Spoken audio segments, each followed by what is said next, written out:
House Republicans struck a new deal on a plan for averting a government shutdown by Friday's deadline, but a vote on the floor just failed to move it to the Senate. So the deal would extend current government funding levels for 3 months. It keeps funding for storm victims, and it also lifts the debt ceiling. It'll do that for 2 years. Fox 4's Stephen Dials spoke to North Texas members of Congress in the newsroom with more. Stephen. More than 30 Republicans joined Democrats in striking down the new government funding bill. Democrats say a bipartisan deal was killed by Elon Musk and Donald Trump. Republicans say if the government closes, it'll be on the Democrats.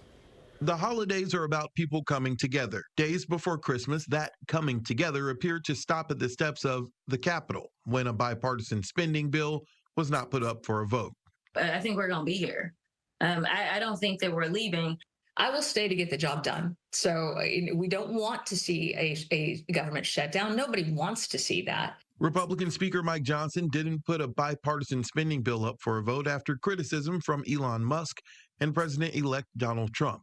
Dallas Congresswoman Jasmine Crockett, a staunch critic of both men, tweeted this, claiming Musk is controlling Republicans.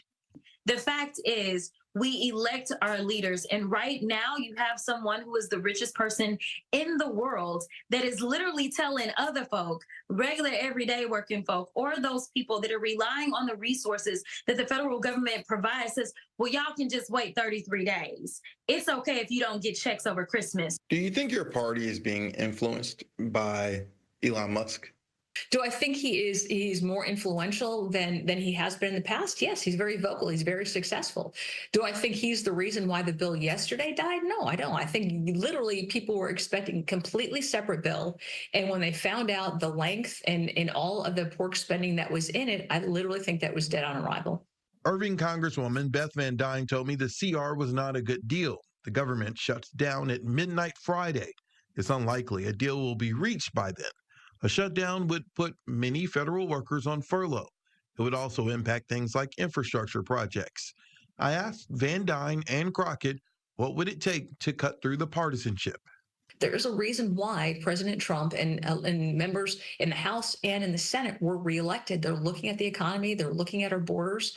I would say we need to have a bill that supports our national security, that supports our American interests, but does not drive us into an early grave where our kids and our grandkids are strangled with this massive amount of debt. Don't get caught up in trying to figure out the minutia of who's getting what. If it was bipartisan, let me tell you, everybody was getting something. Now, that continuing resolution needed 2/3 vote. It didn't even clear a simple majority of 218, so now Republicans going back to the drawing board.